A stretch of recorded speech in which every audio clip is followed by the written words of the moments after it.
नमस्कार मित्रों, एक बार फिर से आपका स्वागत है न्यूज स्प्रिट में। जम्मू कश्मीर को लेकर कोर्ट ने जबरदस्त आदेश सुना दिया है और इस आदेश को सुनकर देश के सपोलों के होश उड़ गए हैं। वो इसलिए क्योंकि ये आदेश है रोशनी एक्ट से जुड़ा हुआ। आपको बता दूं कि देश का सबसे बड़ा घोटाला 25,000 करोड़ रुपए की भूमि आवंटन घोटाला, और अब इसकी जांच सीबीआई को ट्रांसफर करने की मांग स्वीकार कर ली गई है जम्मू हाई कोर्ट द्वारा। दरअसल आपको बता दूं कि जम्मू हाई कोर्ट ने ऐतिहासिक फैसला सुनाते हुए विवादास्पद रोशनी अधिनियम को असंवैधानिक न सिर्फ घोषित कर दिया है, बल्कि यह भी निर्देश दिया कि 25,000 करोड़ रुपए की भूमि आवंटन योजना की जांच सीबीआई को ट्रांसफर कर दी जाए। ये मामला है क्या? दरअसल आपको बता दूं कि उससे पहले आपको बता दूं कि रोशनी एक्ट क्या है। 2001 में जम्मू कश्मीर के राज्य विधानमंडल द्वारा इस अधिनियम को लाया गया था और मार्च 2002 में इसको लागू कर दिया गया। इस अधिनियम के तहत जम्मू कश्मीर में जो भी खाली पड़ी हुई जमीन थी, उस पर जो भी कब्जा कर लेता था, वो जमीन उसी के नाम हो जाती थी। इस योजना को लाया तो इसलिए गया था कि 25,000 करोड़ रुपए का फंड जो है वो सरकारी खजाने में आए, लेकिन आया कितना? महज 76 करोड़ रुपए। और निजी स्वामित्व में भूमि के हस्तांतरण से सिर्फ 76 करोड़ रुपए ही सरकारी खजाने में आए। राजनेताओं, व्यापारियों, नौकरशाहों को राज्य की भूमि को अपने स्वामित्व में ट्रांसफर करने और मनमाने ढंग से तय दरें निर्धारित करने पर अब कोर्ट की तरफ से कड़ी आलोचनाओं का सामना करना पड़ रहा है। और अपने फैसले में कोर्ट ने यह साफ कहा कि न सिर्फ इस कानून को असंवैधानिक घोषित कर दिया है, बल्कि इस अधिनियम के तहत किए गए सभी आवंटनों को गैर कानूनी भी घोषित कर दिया है।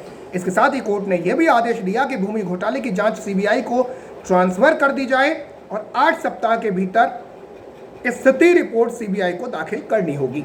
दरअसल रोशनी एक्ट एक बहुत बड़ा घोटाला था जिसमें अवैध कब्जा करने वालों को बेशकीमती जमीनें कौड़ियों के भाव बेच दी गईं।